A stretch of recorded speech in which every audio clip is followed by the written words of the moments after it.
Cambridge IELTS 3 by the University of Cambridge Local Examinations Syndicate. Published by Cambridge University Press. This recording is copyright. Test 3. You will hear a number of different recordings and you will have to answer questions on what you hear. There will be time for you to read the instructions and questions and you will have a chance to check your work. All the recordings will be played once only. The test is in 4 sections. Write all your answers in the listening question booklet. At the end of the test, you will be given 10 minutes to transfer your answers to an answer sheet. Now turn to Section 1.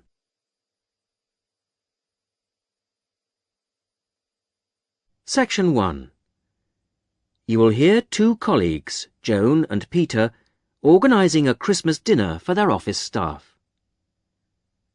First, you have some time to look at questions 1 to 5.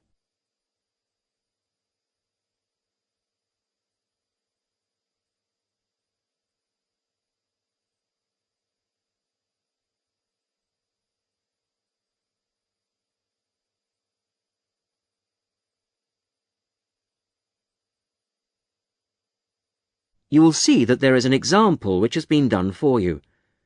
On this occasion only, the conversation relating to this will be played first. Right. Let's try and get it sorted out today, so we don't have it hanging over us, OK? Good idea. I'll take notes. First thing, numbers. Have we got anything definite?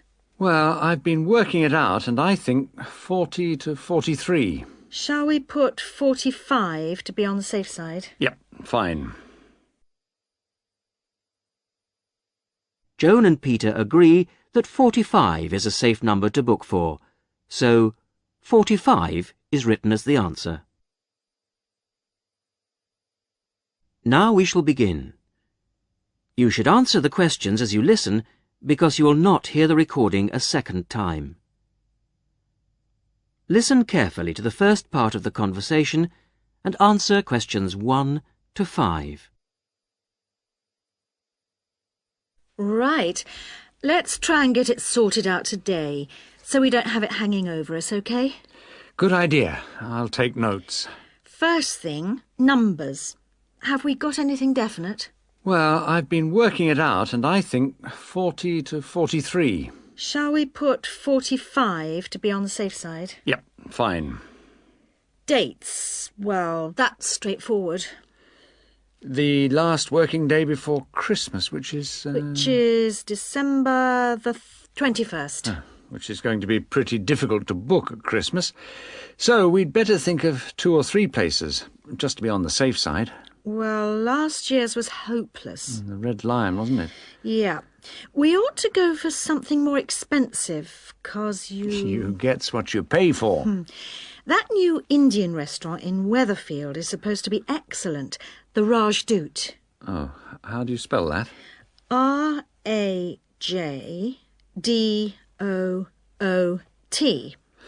It's bound to be packed. Well, let's put that down as the first choice and have some backups. What about the Parkview Hotel as a second choice? Yes, that's always reliable. Parkview Hotel. And the London Arms, in case. London Arms? I'll call them now if you want. No, I'll do it, Joan. You're really busy. Oh, have you got the numbers? Not for the Rajdoot, but... Right, Parkview Hotel. 777192 and London Arms 208657. Great. Before I ring, we'd better just make sure they're within the price range. Up to £15 a head? I think you'll find some people won't be able to go that high. Well, you can't get anything decent under £10. OK. We'll say 12? OK. And we'd better make sure there's good vegetarian food. And a non-smoking section. You know what the boss is like. Don't remind me. I'll let you know as soon as I get anything. Before you hear the rest of the conversation, you have some time to look at questions 6 to 10.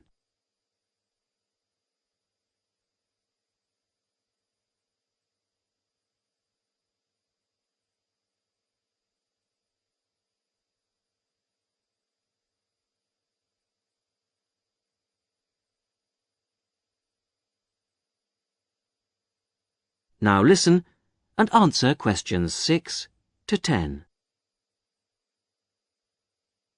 Good news! I found Rajdoot's number straight away and they can fit us in. Their Christmas menu sounds great. What is it? French onion soup or fruit juice. Uh-huh. Roast dinner or lentil curry. Sounds ordinary, but my friend said it was really tasty. Lentil curry. That's unusual. And then for dessert, there's traditional plum pudding or apple pie, plus coffee. That sounds really good for £12. Did you book it? Well, I said I'd check with the staff first, but they did say they'd hold the booking until next Wednesday anyway. Oh, and if we go ahead, they'd like a £50 deposit. 50 is normal. That's fine. And they want a letter. Right, to confirm. Oh, and they say with such large numbers, we have to choose the menu in advance. Well, that won't be a problem. I'll put up a notice with details of the restaurant and the menu. When did you say they wanted confirmation by? It was, let's see, the 4th of November. Where do you think I should put up the notice? Where everyone's guaranteed to see it? On the cafe notice board, I should think. Hardly anyone looks at that. Well, the newsletter's probably your best bet. Good idea. I'll go and do that now. That is the end of section 1. You will now have half a minute to check your answers.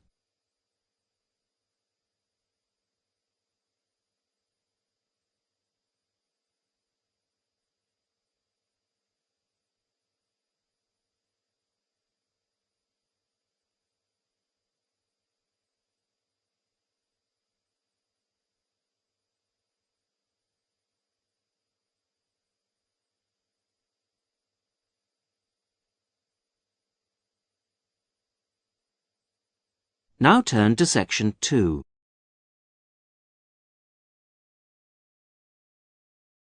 Section 2. You will hear a college tutor asking Julie Brooks, director of a college sports centre, to talk to a group of students about the centre. First, you have some time to look at questions 11 to 16.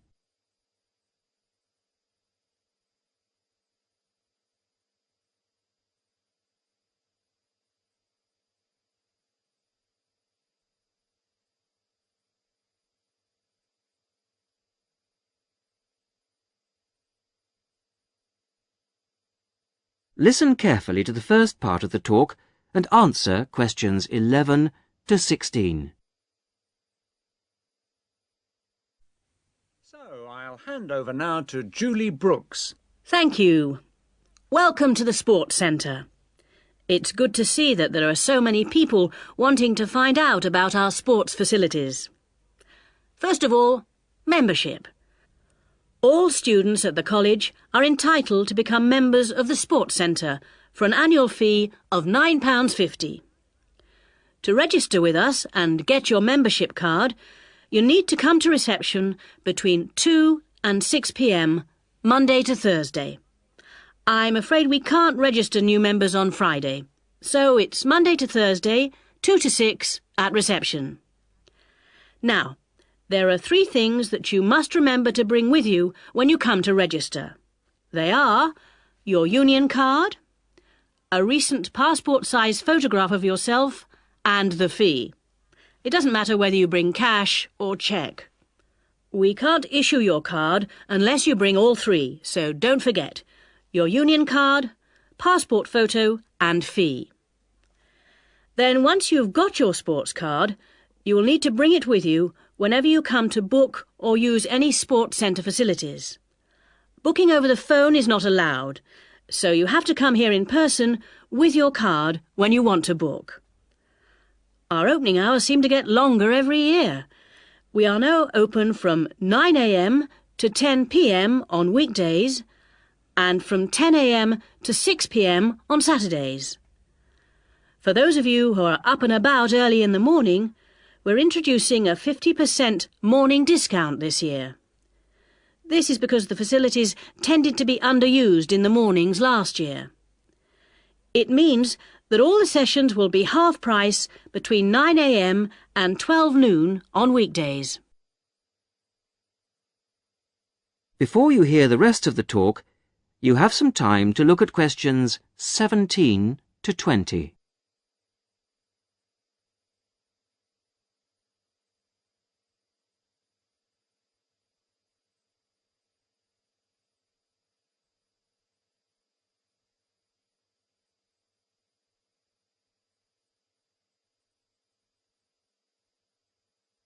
Now listen and answer questions 17 to 20. So, what exactly are the facilities? What sports can you play here? Well, this room we're in at the moment is called the main hall, and it's used mainly for team sports such as football, volleyball and basketball, but also for badminton and aerobics. On the other side of the reception area, there's the dance studio. This provides a smaller, more intimate space, which we use for ballet, modern dance and martial arts. Not at the same time, of course. Then, in a separate building, which you may have noticed on your way here, it's on the other side of the car park, there are the squash courts, 6 of them. And at the far end of the building, a fitness room. This is our newest facility, only completed in the spring, but it's already proving to be one of the most popular. As well as all these facilities available here on the campus, we also have an arrangement with the local tennis club, which is only 2 miles away, entitling our students to use their courts on weekday mornings in the summer. So, I think that there should be something here for everybody, and I hope to see all of you at the centre, making use of the facilities. If, in the course of the year, you have any suggestions as to how the service we provide might be improved, or its appeal widened, I'll be interested to hear from you. That is the end of section 2. You will now have half a minute to check your answers.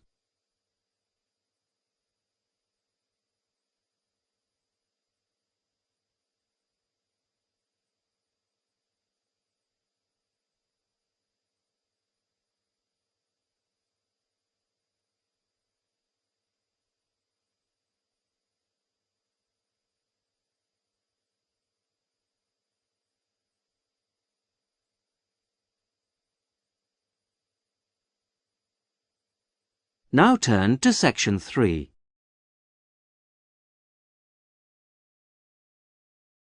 Section 3.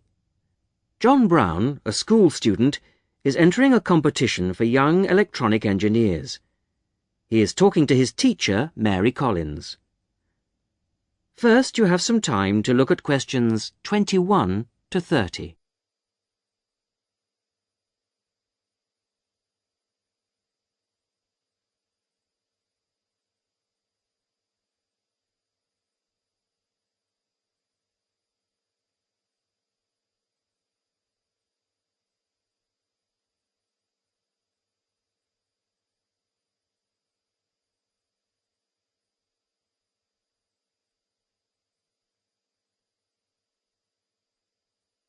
Now listen and answer questions 21 to 30.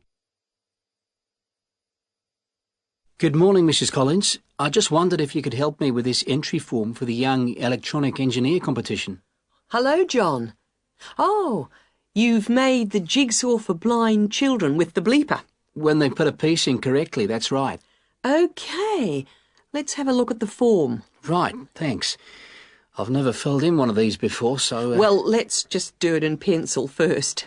So, name of designers.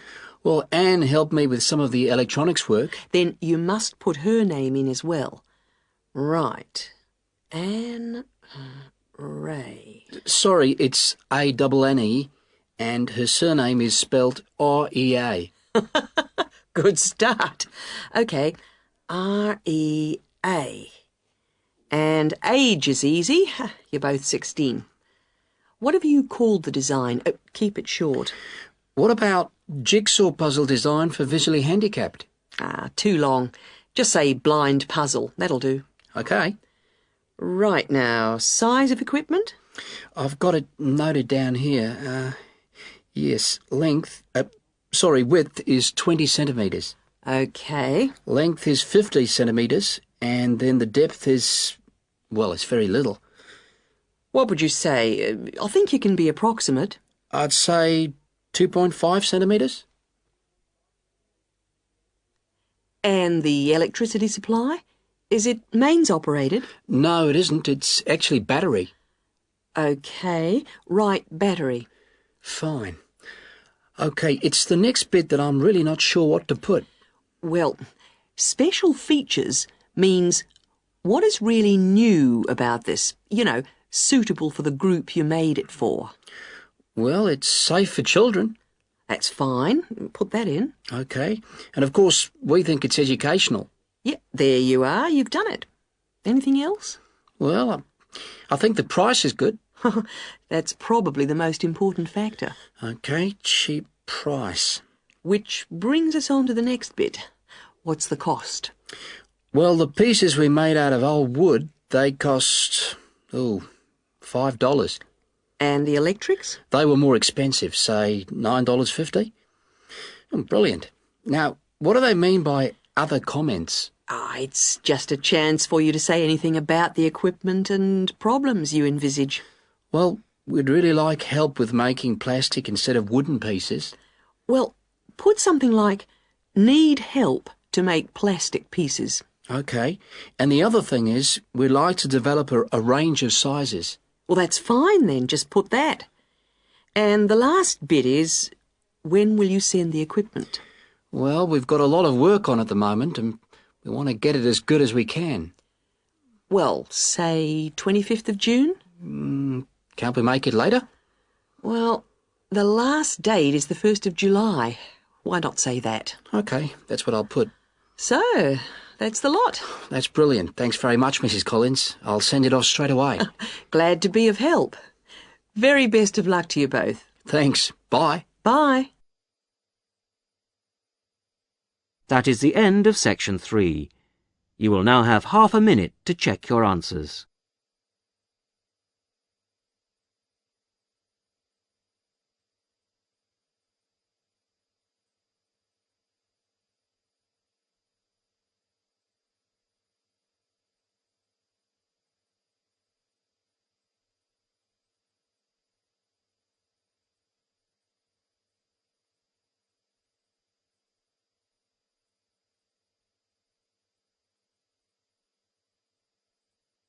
Now turn to section 4.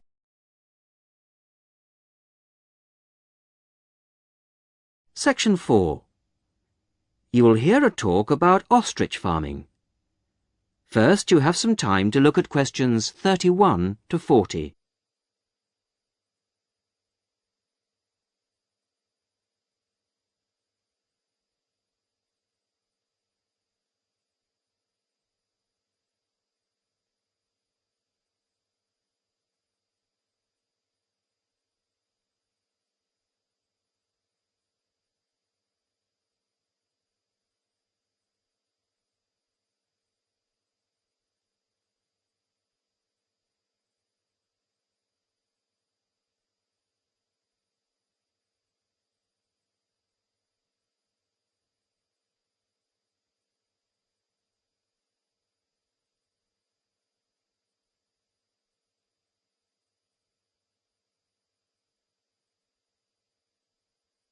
Listen carefully to the talk and answer questions 31 to 40.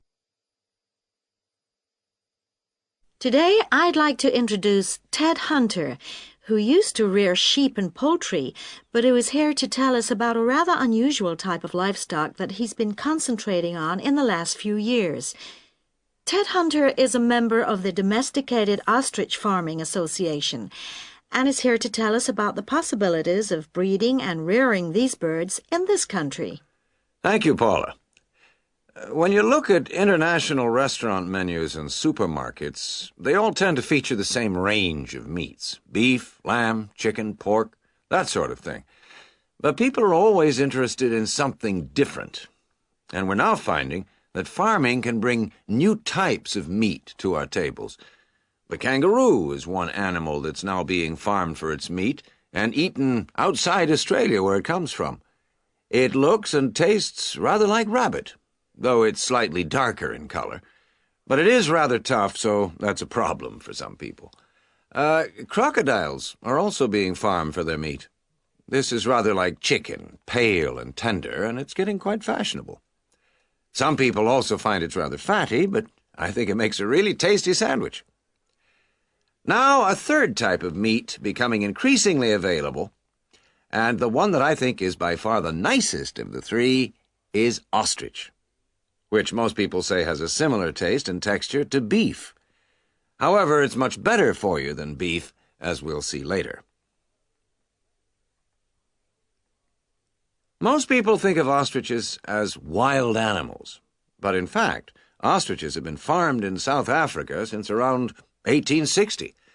At first, they were produced for their feathers. In Africa, they were used for tribal ceremonial dress, and they were also exported to Europe and America, where they were made into ladies' fans and used for decorating hats. Later, feather fans and big decorated hats went out of fashion, but ostriches were still bred, this time for their hide. This can be treated to produce about half a square meter of leather, very delicate, fine stuff of very good quality. At the same time, some of the meat was used for biltong, the air-dried strips of meat popular in South Africa as a sort of fast food.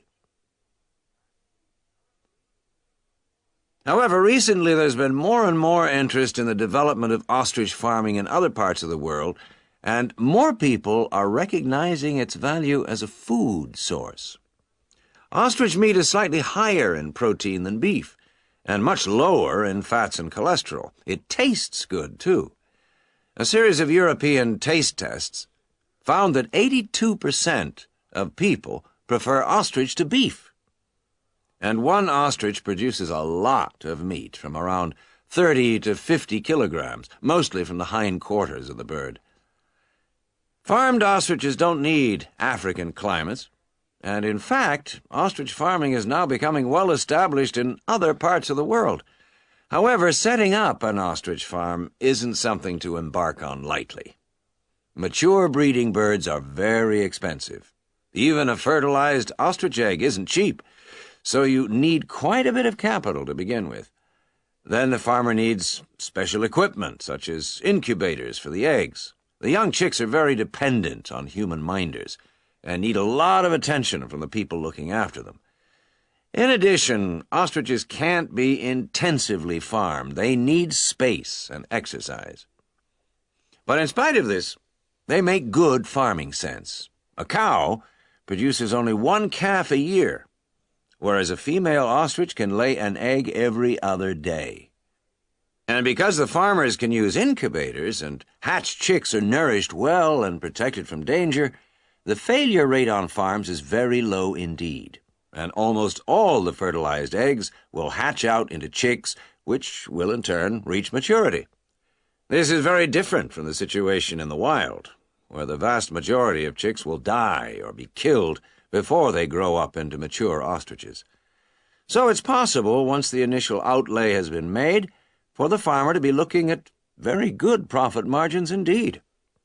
Ostrich farming is still in its early days outside Africa, but we hope that ostrich meat will be freely available soon, and before long will be as cheap as beef. That is the end of section 4. You will now have half a minute to check your answers.